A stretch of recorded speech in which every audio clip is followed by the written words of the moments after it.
অতীতে গত 16টি বছর আমরা ঢাকার যে কোনো প্রোগ্রামে আমরা এই জিএসকো পরিবারের টিভিতে সর্বাত্মক সহায়তা পেয়েছি, সর্বাত্মকভাবে। এই জন্য আমি আপনাকে ধন্যবাদ। সুপ্রিয় সাথী বন্ধুগণ, আমরা এমন এক সময়, আমরা এমন এক পরিস্থিতি নির্বাচন সম্মুখীন হয়েছি যেটা আমরা 90-এর পর থেকে আমরা বর্তমান তরুণ পর্যন্ত এই নির্বাচন আমরা দেখেছি। আমরা দেখেছি নির্বাচনে দুটি জোট বা দুটি দল এটার প্রতিপক্ষ যারা নির্বাচনে ইশতেহার দেন, নিজস্ব এজেন্ডা থাকে, নিজস্ব দিক নির্দেশনা থাকে, সামনে ভবিষ্যৎ গভর্নমেন্ট ক্ষমতায় এরা কি করবে, সরকার গঠন করতে পারে কি করবে, তার জনগণের তাদের সেটাই বলে। কিন্তু বর্তমানে আমাদের প্রতিপক্ষ তাদের কোন দিক নির্দেশনায় তা হচ্ছে বিপদ গোড়া থেকে এবং মিথ্যাচার। তাদের রাষ্ট্র পরিচালনা কি করছে এবং করে দিচ্ছে, শুধু বিএনপি কি করছে, বিএনপি এটা করছে, সম্পূর্ণ মিথ্যা প্রোপাগান্ডা। আমাদেরকে এই জন্য বিভিন্নভাবে আমাদেরকে পরিস্থিতির মোকাবিলা করতে হচ্ছে।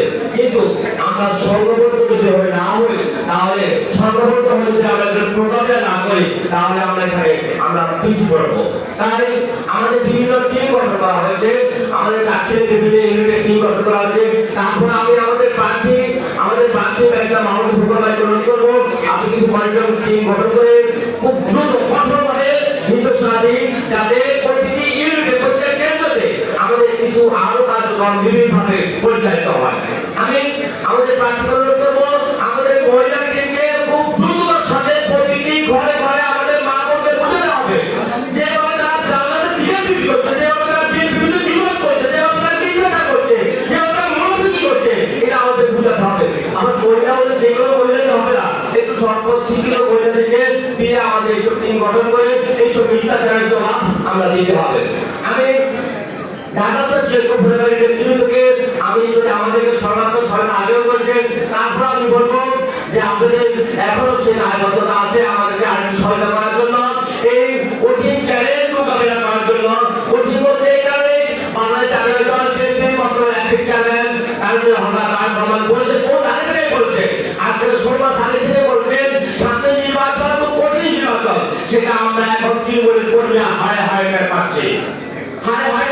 তাই আমি ঢাকার জিএসকো পরিবারের গ্রহণ করবো।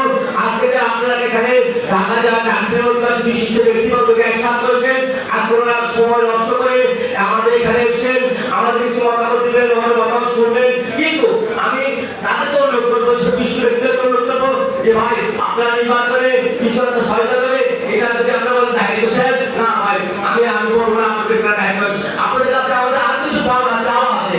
সেটা হচ্ছে আমি বলবো আপনারা এইসব বিশিষ্ট ব্যক্তিদেরকে চাকরির কয়েকটা প্রোগ্রাম করার জন্য প্রয়োজনে ধানের শীষের প্রেরণায় না হোক, রাজনৈতিক ফোরামের প্রেরণায় হলো এইসব বিশিষ্ট ব্যক্তি দিয়ে আমরা কয়েকটা প্রোগ্রাম করাই, আমরা রাজনৈতিক তৃণমূলের কর্মী আমরা সেই ভাষাগুলো আমরা ঘরে ঘরে পৌঁছে দিতে পারবো। তখন এইসব ব্যক্তির ভাষা আমরা যখন ঘরে ঘরে পৌঁছাবো, অবশ্যই সেখানে যাওয়া হবে।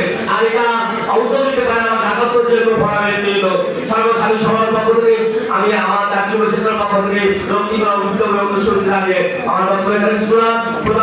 বাংলাদেশ জিন্দাবাদ। ধন্যবাদ সবাইকে।